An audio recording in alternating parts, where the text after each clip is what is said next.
Good afternoon, students. Now the next topic of electric potential and capacitance is Gauss theorem. This theorem states that the electric flux through any enclosed surface is always equals to 1 upon epsilon naught times the total charge carried by that surface. Theorem कहती है कि अगर आपके पास एक बंद figure है, enclosed figure है, enclosed surface है, सरफेस किसी भी शेप का हो सकता है, it may be spherical, triangle, rectangular, square और any other shape, irregular shape भी हो सकती है।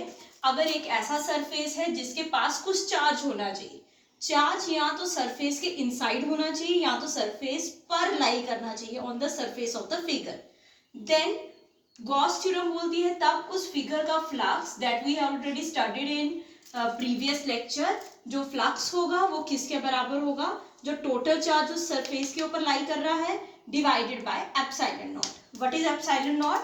The value of epsilon naught is 8.85 into 10 raised to the minus 12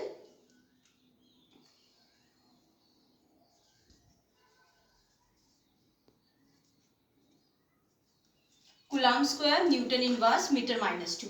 ये आपको टॉपिक मैंने इलेक्ट्रोस्टैटिक्स का जब फर्स्ट पार्ट था उसमें आपको बताया था। अब हम इस चीज को प्रूफ करेंगे। हमने क्या लिया प्रूफ के लिए, एक स्फेरिकल सरफेस लिया जिसका रेडियस स्मॉल r है, इसके सेंटर पे एक चार्ज पड़ा है प्लस q। अब हमें होल सरफेस पे बताना है कि टोटल फ्लक्स कितना है, तो हम पहले लेते हैं इसका स्मॉल सा एरिया। ये हमने एक स्मॉल एरिया कंसीडर किया इस सरफेस का। इस सरफेस पे आपका पॉजिटिव चार्ज यहाँ पड़ा है, ऑलरेडी हमें पता है electric field lines positive charge से आउटवर्ड्स होती हैं, तो मैंने इस सरफेस की वजह से बता दिया आपकी इलेक्ट्रिक फील्ड लाइंस आउटवर्ड्स है। And now we have to discuss about area vector. Area vector, area vector वो क्वांटिटी है जिसमें अगर area is actually a scalar quantity, but अगर हमें इसको वेक्टर फॉर्म में रिप्रेजेंट करना हो तो आप उस सरफेस के सेंटर से क्या ड्रॉ करते हैं, perpendicular, and the perpendicular arrow is always outwards. तभी मैंने इस सरफेस के almost centre, that is arbitrary centre, यहां से मैंने एक परपेंडिकुलर लाइन ड्रॉ की, that is outwards, that is the DS area vector. Let कर लेते हैं, कंसीडर करते हैं area vector and electric field के बीच में एंगल कितना है, that is your theta. Now start the proof. Now electric flux through small surface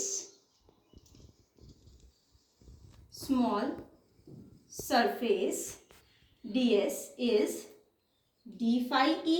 d क्यों लगाया, क्योंकि अभी हमें स्मॉल सरफेस लिया है, phi means flux, e means electric flux, which is equals to e dot ds। This is the definition of electric flux. Mathematically dot अगर जब हम मिटाएंगे तो आ जाएगा cos, सॉरी तब आपका वेक्टर्स नहीं आते, that is cos theta. But हमें पता है इलेक्ट्रिक फील्ड की डेफिनेशन है 1/4 epsilon naught q upon r square. Put this value in this equation, we come d phi e is equals to q upon 4 epsilon naught r square ds cos theta. This can also be written as q upon 4 epsilon naught ds cos theta upon r square. There is no change. I only write r square in the denominator of ds cos theta. This is the flux for this small surface.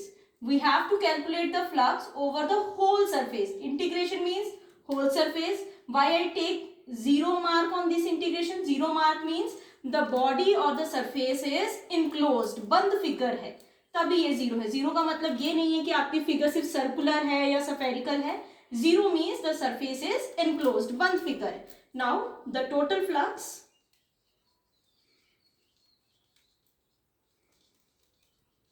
Through the sphere is obtained by integrating the above equation,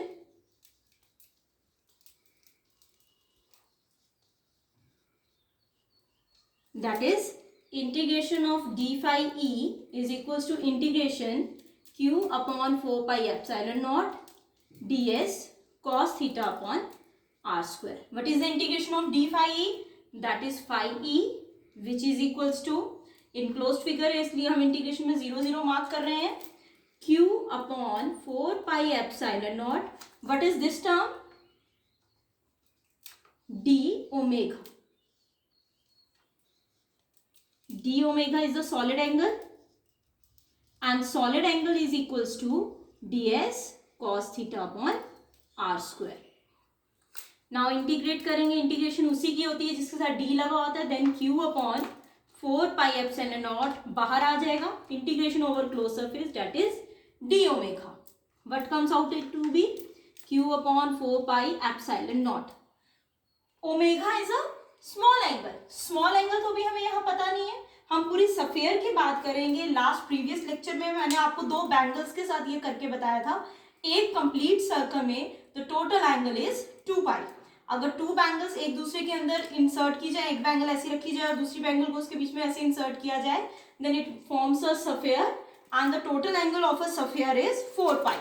so I write here 4 pi, 4 pi cancel out, then the flux comes out to be q upon epsilon naught. This is the proof, यही proof था, this is the proof of Gauss theorem.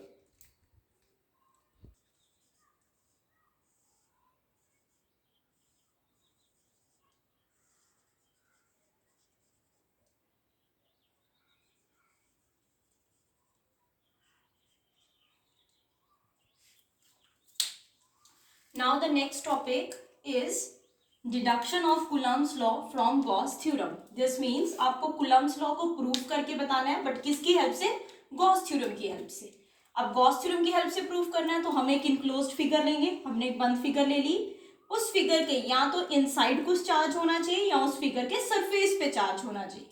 तो मैंने क्या consider किया, figure के inside मैंने charge ले लिया प्लस q.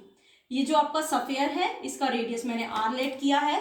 अगेन मैंने एक स्मॉल एरिया लिया जिससे इलेक्ट्रिक फील्ड बाहर आउटवर्ड्स ये इमर्ज हो रही है. इस एरिया का जब एरिया वेक्टर ड्रॉ करेंगे that is a perpendicular, that is ds.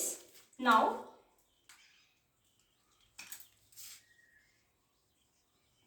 According to Gauss theorem, Gauss theorem हमें क्या बोलती है, टोटल फ्लक्स किसके बराबर होगा, integration e dot ds which is equals to q upon epsilon naught. This is your equation first, ये हमारी Gauss theorem बोलती है. अगर हम इसी को आगे प्रोसीड करें, integration e dot ds is equals to, अब मैं इसको लेती हूं, नाउ इसे ओपन करते हैं, e डॉट ds किसके बराबर है, integration over close surface e ds cos theta, dot हटा दिया तो cos थीटा आ जाएगा. Now come to the diagram, diagram में अगर हम देखें e और ds के बीच के में एंगल कोई भी नहीं है, जहां e वेक्टर है वहीं ds है, the angle between E and ds is 0, which is equals to E ds cos 0 degree. What is the angle of cos 0? Cos 0 is 1. So it comes out to be E ds. Also we know that what is E? 1 upon 4 pi epsilon naught q by r square. Put this value in above equation. Therefore, integration over closed surface E dot ds is equals to 1 upon 4 pi epsilon naught q by r square. This is your equation second. ये आपकी E dot ds की value आ गई. Put this equate equation first and second. Equating equation first and second. We have, अगर हम equate करेंगे तो हमारे पास क्या आ जाएगा, 1 upon 4 pi epsilon naught q by r square is equals to q by epsilon naught. गलत हो गया. Sorry student, we don't have to equate equation first and second.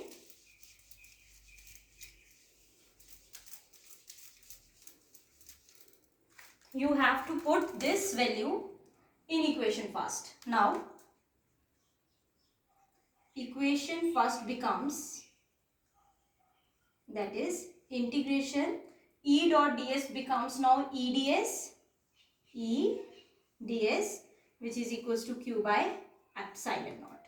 अब इंटीग्रेशन किसकी होगी, जिसके साथ d लगा है, E comes out, integration of ds which is equals to q by epsilon naught.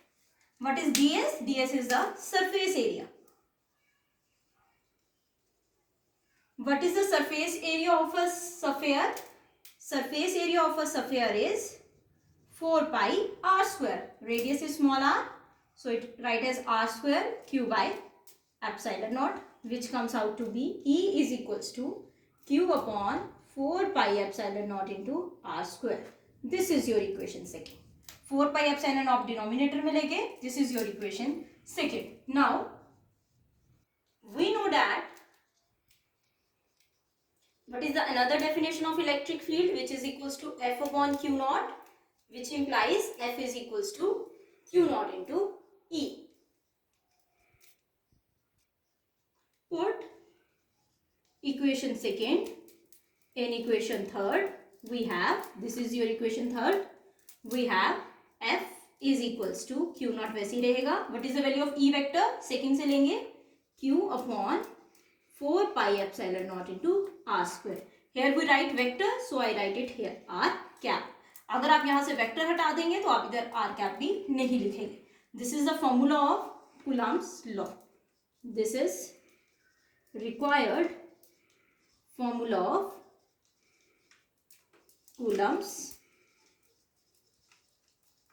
law. Hence proof.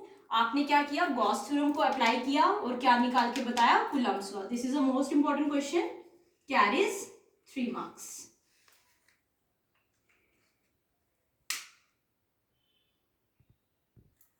Now students, the next topic is applications of Gauss theorem.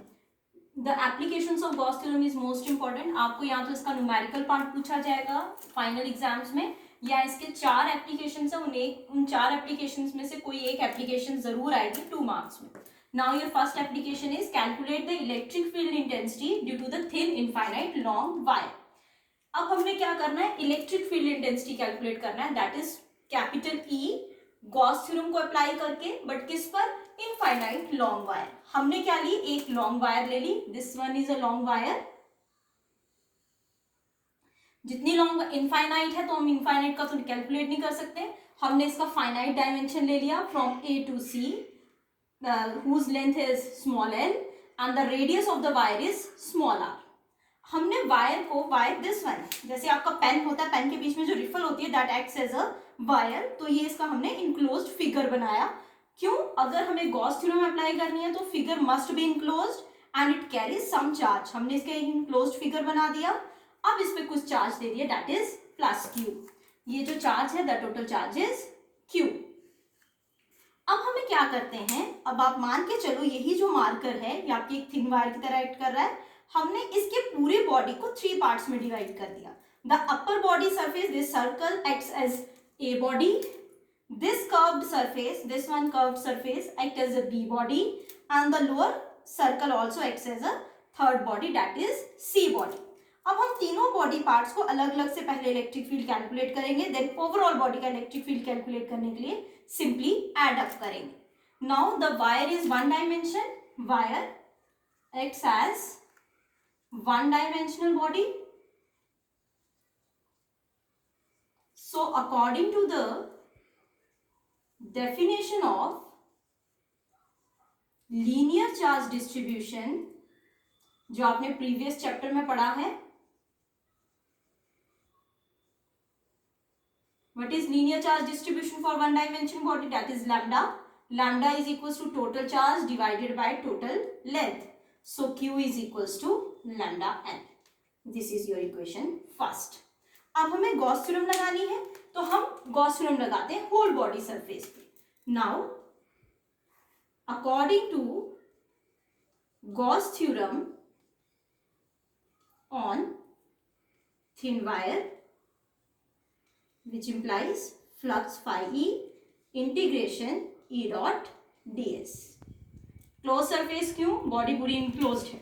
अब मैं इसी पार्ट को बाइफरकेट करके लिखूंगी, that is E dot ds integration over A part plus E dot ds integration over B part plus E dot ds integration over C part. This is mean summation में add कर रही हूं इन तीनों parts को, तो ये पूरी body को कवर करेगी. हम इन तीनों का अलग अलग से निकालेंगे. This is your equation star. Now integration E dot ds for a surface. अब हम ए सरफेस की बात करते हैं।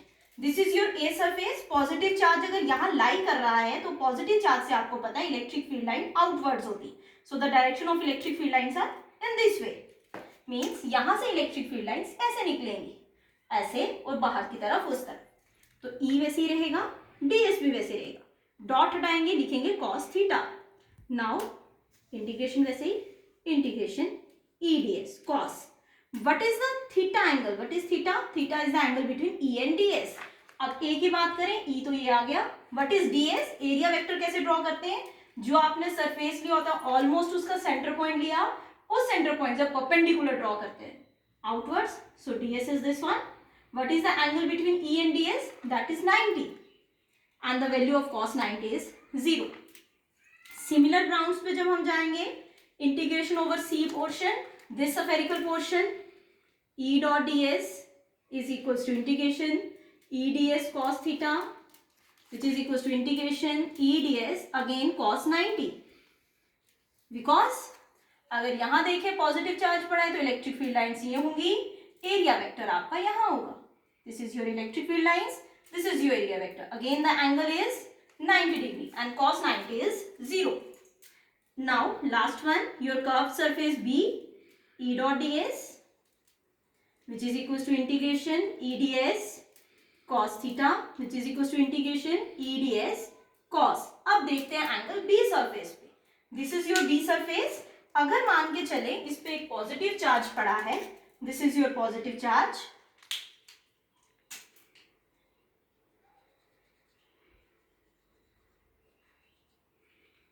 अगर मैं मान के चलती हूँ ये कर्व सरफेस है, इस पे पॉजिटिव चार्ज है, तो पॉजिटिव चार्ज से इलेक्ट्रिक फील्ड लाइंस आउटवर्ड्स होंगी। This is the direction of electric field lines.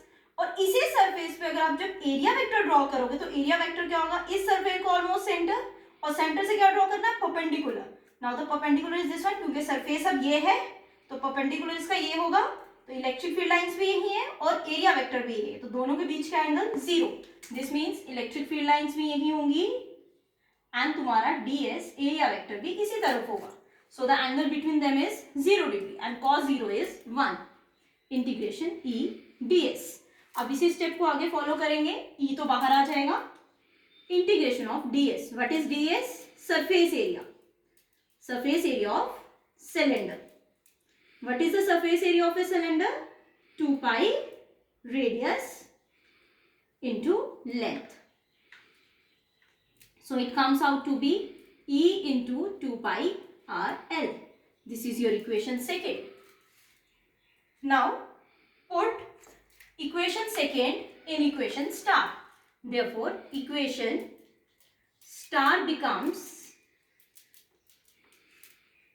flux phi E, which is equals to integration over closed surface E dot ds, which is equals to 0 plus E into 2 pi RL plus 0। यही term आएगी आपकी। अगर मैं इस star equation में इन तीनों की value put करूंगी तो हमारे पास यही टर्म बचेगी। This is your equation third.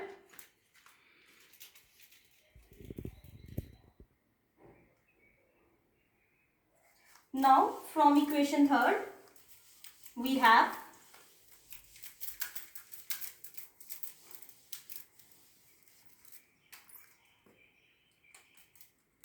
from equation third, that is flux phi E is equals to E into 2 pi RL। यही मिला हमें इक्वेशन थर्ड से, बट हमें गॉस थ्योरम की हेल्प से इलेक्ट्रिक फील्ड इंटेंसिटी निकालनी है। According to Gauss theorem, Gauss theorem क्या बोलती है? Flux is equals to Q by epsilon naught. Equate both these equation, equate the above two equations we have। अगर हम इन दोनों इक्वेशंस को इक्वेट करेंगे then we have Q upon epsilon naught is equals to E into 2 pi RL। now use equation first, use equation first। we have Q की जगह हम lambda n लिख सकते हैं। lambda L upon epsilon naught is equals to E into 2 pi RL। L L cancel out. हमें क्या निकालना है? इलेक्ट्रिक फील्ड इंटेंसिटी E निकालना है। ई हम एक ही तरफ रखेंगे और सभी टर्म्स दूसरी तरफ ले आएंगे. Lambda remains as such, 2 pi R denominator में आ जाएगा, that is 2 pi R epsilon naught. This is the value of electric field intensity due to the thin, infinite, long wire. Now the second application is, your second application is electric field intensity due to the thin, infinite, plane sheet. अब हमने एक sheet ली है जिसका total surface area is A. This is the surface area of a sheet. कई books में इसी area को S से डिनोट किया, आप एस से भी डिनोट कर सकते हैं. अब आपको इस प्लेन शीट की वजह से आपको क्या बताना है, इलेक्ट्रिक फील्ड इंटेंसिटी निकाल के बताना है, मींस ई निकाल के बताना है, बट गॉस थ्योरम की हेल्प से. अब पूरी शीट है, पूरी शीट का हम नहीं निकाल सकते, हमने उस शीट का एक स्मॉल पोर्शन लिया. अब वो स्मॉल पोर्शन मैंने सिलेंड्रिकल शेप का लिया. अगर ये एक cylinder, again put another cylinder of shape over it, again proceed the procedure, repeat this the procedure. आपको किसकी शेप दिखाई देगी, एक शीट की शेप दिखाई देगी. तो हमने इस सिलेंडर के भी अगेन 3 पार्ट्स में इसको बाइफरकेट किया है. This is your A surface, this curved surface act as a B surface and this circle acts as a C surface, जैसा मैंने आपको फिगर में दिखाया. अब इस पूरी शीट पे the charge enclosed is q. Now according to the definition of surface charge distribution, अब मैं यहाँ पे सरफेस चार्ज डिस्ट्रीब्यूशन की डेफिनेशन क्यों लगा रही हूँ, because the sheet is two dimensional sheet है. Then the surface charge distribution का सिंबल क्या था तुम्हारा, that is your sigma is equals to q upon area, which is equals to q is equals to sigma a. This is your equation first. अब Gauss theorem लगानी है. According to Gauss theorem आपकी क्या बोलती है, हमारी Gauss theorem बोलती है flux over the close surface is equals to E dot D S which is equals to Q by epsilon naught. Q की वैल्यू अगर मैं इक्वेशन फर्स्ट से लूंगी, which is equals to sigma A by epsilon naught. This is your equation second using equation first. Now I have to break E dot D S into the different parts. Now integration over closed surface E dot ds is equals to integration A E dot ds plus integration B E dot ds plus integration C E dot ds. अब आपको इसको understand करने में easy रहेगा. What is E ds cos integration over A surface. अब E और ds के बीच में एंगल देखते हैं A surface के लिए. Now you are cylindrical in this way, capped in this way. This is a positive charge. Electric field lines यहाँ से ऐसे इमर्ज आउट होंगी. ये पॉजिटिव चार्ज यहाँ ऐसे पड़ा है. This is your positive charge. ये आपका पॉजिटिव चार्ज है, तो इलेक्ट्रिक फील्ड लाइंस इससे ऐसे जाएंगी इन ऑल द डायरेक्शन. तो अगर इलेक्ट्रिक फील्ड लाइंस ऐसे जा रही हैं तो इसका एरिया वेक्टर ऑलमोस्ट इसका हम सेंटर पॉइंट लेंगे, इसके सेंटर पॉइंट से परपेंडिकुलर ड्रॉ करेंगे. तो ds भी इसी डायरेक्शन में जा रहेगा और तुम्हारा इलेक्ट्रिक फील्ड भी इसी डायरेक्शन में जा रहा है, तो दोनों के बीच का एंगल 0. सिमिलर ग्राउंड्स में सी सरफेस का भी ऐसा ही आएगा, ई डी एस कॉस 0 डिग्री. अब बात आती है हमारे कर्व्ड सरफेस की. This is your curved surface और यहां आपका पॉजिटिव चार्ज है.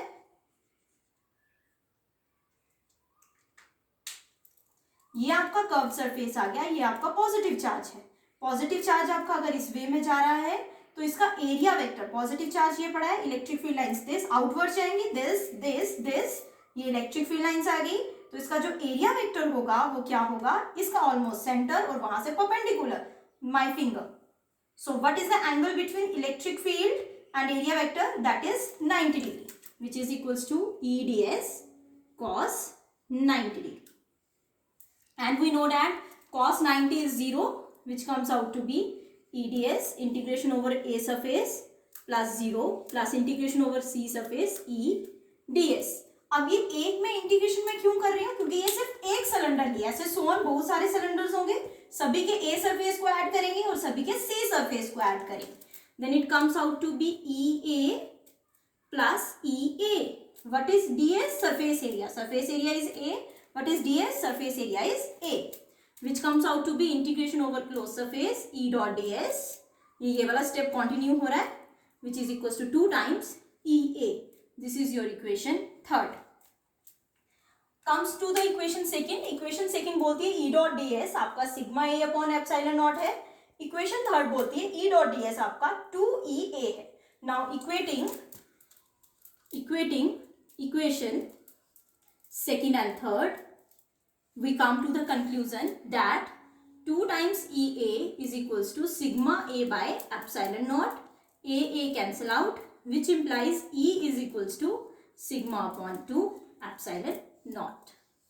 This means electric field intensity अगर आपके पास एक प्लेन शीट है उसका किसके बराबर होगा, द सरफेस चार्ज डिस्ट्रीब्यूशन, जितना भी उसका सरफेस चार्ज डिस्ट्रीब्यूशन है, divided by 2 times epsilon naught. ये इंपॉर्टेंट है, ये आपको यूज होगा इसकी थर्ड एप्लीकेशन में. Now the next third application is electric field intensity due to the 2 infinite parallel plates. अब आपको 2 प्लेट्स दी गई हैं, 2 थिन शीट्स दी गई हैं, इन दोनों शीट्स आपस में पैरेलल में पड़ी हैं, तब बताना है इलेक्ट्रिक फील्ड इंटेंसिटी कितनी होगी. अब हम सेकेंड एप्लीकेशन को यूज करेंगे. सिंस वी नो दैट अगर एक शीट होती तब इलेक्ट्रिक फील्ड की वैल्यू आनी थी सिग्मा अपॉन 2 एप्सिलॉन नॉट. इस शीट का सरफेस चार्ज डिस्ट्रीब्यूशन मैंने सिग्मा 1 लिया है, इस शीट का सरफेस चार्ज डिस्ट्रीब्यूशन सिग्मा 2 लिया है, तो इसका E1 आ जाएगा और E2 की वैल्यू आ जाएगी सिग्मा 2 अपॉन 2 एप्सिलॉन नॉट. अब ये कहाँ से आया, ये हमने प्रीवियस एप्लीकेशन में ऑलरेडी डिस्कस कर लिया है. अब पहली बात आती है, इसमें एक नोट याद रखना है, इलेक्ट्रिक फील्ड की डायरेक्शन आप पॉजिटिव लेंगे कब, अगर हम मूव कर रहे हैं लेफ्ट टू राइट. मींस अगर इलेक्ट्रिक फील्ड की डायरेक्शन हम एक प्लेट से दूसरी प्लेट यहाँ शिफ्ट हो रहे हैं, from first plate to second plate यहाँ जा रहे हैं, तब इसकी डायरेक्शन पॉजिटिव ली जाएगी.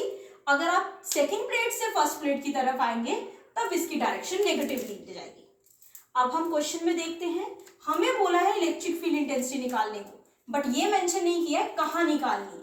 तो हमने इस प्लेट और इस प्लेट की वजह से इस जगह को नाम दिया है first, region 1, region 2 and region 3. तीनों रीजन्स पे हम इलेक्ट्रिक फील्ड इंटेंसिटी कैलकुलेट करेंगे. अब बात आती है फॉर रीजन 1 इस जगह के लिए कि यहाँ इलेक्ट्रिक फील्ड इंटेंसिटी कितनी है, then E net is equals to, firstly इस शीट की बात कर रहे हैं तो हम यहाँ मूव कर रहे हैं इलेक्ट्रिक फील्ड इंटेंसिटी मूव करने के लिए, so we move from right to left, so it taken as negative. इसकी वजह से आ जाएगी minus sigma 1 upon 2 epsilon naught. Add करना है, नेट है तो ऐड करेंगे, प्लस सेकेंड शीट की वजह से लगे again we move from this to this, from right to left, again minus आएगा, value is sigma 2 upon 2 epsilon naught. So the formula comes out to be 1 upon 2 epsilon naught comes out to be common, sigma 1 plus sigma 2. This is your equation 1. Now for reason second, अब इस centre position पे देखते हैं. Plate 1 से अगर देखेंगे then we move from left to right, then it taken to be positive plus sigma 1 upon 2 epsilon naught. Net निकाल रहे हैं तो प्लस तो लेंगे ही. अब सेकेंड प्लेट से देखेंगे then we move from right to left, so it taken as negative sigma 2 upon 2 epsilon naught, 1 upon 2 epsilon naught common, sigma 1 minus sigma 2. This is your equation second. अब third region की बात करते हैं, then E net, this is your third reason. First plate की बात करेंगे तब भी हम पॉजिटिव डायरेक्शन में मूव कर रहे हैं फ्रॉम लेफ्ट टू राइट, तो plus sigma 1 upon 2 epsilon naught, net है तो प्लस आएगा. अगर सेकेंड प्लेट से देखें तब भी हम लेफ्ट से राइट जा रहे हैं, then sigma 2 upon 2 epsilon not, 1 upon 2 epsilon naught common, sigma 1 plus sigma 2. This is your equation third. अगर हम इसका एक स्पेशल केस मान के चलें कि हम मान के चलते हैं फर्स्ट प्लेस पे आपकी सरफेस चार्ज डिस्ट्रीब्यूशन सिग्मा है, प्लस सिग्मा है, और सेकेंड प्लेस में जो सिग्मा 2 है उसे हम माइनस सिग्मा मानते हैं. देन देखते हैं आपकी equation first, second and third किस में रिड्यूस हो जाती है. For reason 1, then E net comes out to be 1 upon 2 epsilon naught common था, minus 1 upon 2 epsilon naught common था, सिग्मा 1 की जगह सिग्मा आ जाएगा, प्लस का प्लस, सिग्मा 2 की जगह माइनस सिग्मा आ जाएगा. This and this cancel out, 0. अब बात करते हैं सेकेंड रीजन की, then E net, second region, sorry this one, 1 upon 2 epsilon naught, sigma 1 की जगह सिग्मा, माइनस ये ऐसी रहेगा, सिग्मा 2 की जगह minus sigma, which is equals to 1 upon 2 epsilon naught sigma plus sigma, which is equals to 2 sigma upon 2 epsilon naught. 2 and 2 cancel out, which is equals to sigma by epsilon naught. अब बात आती है third region की. Third region में अगर हम देखें, e net 1 upon 2 epsilon naught common, sigma 1 की जगह सिग्मा लिखेंगे प्लस सिग्मा 2 की जगह माइनस सिग्मा लिखेंगे. These are cancel out, which comes out to be 0. ये मोस्ट इंपॉर्टेंट है, ये आपको यूज होगा आगे फर्दर कैपेसिटर वाले टॉपिक में, जहां आपको पूछा जाता है within the two plates, अगर एक प्लेट पे प्लस चार्ज है और एक पे माइनस चार्ज है, तब आपकी इलेक्ट्रिक फील्ड इंटेंसिटी सिर्फ inside within the plates lie करती है. Within the plates electric field है और उसकी वैल्यू होती है sigma by epsilon naught. Please इसे याद रखिएगा. अगर आपके पास दो प्लेट्स है, एक पे चार्ज डिस्ट्रीब्यूशन प्लस सिग्मा है, दूसरे पे माइनस सिग्मा है, तब आपकी इलेक्ट्रिक फील्ड सिर्फ कहां लाई करती है, सेकेंड रीजन में. यहां इलेक्ट्रिक फील्ड लाई करेगी जिसकी value sigma by epsilon not होगी. फर्स्ट एंड थर्ड रीजन पे आपकी इलेक्ट्रिक फील्ड क्या होगी, 0. ज्यादा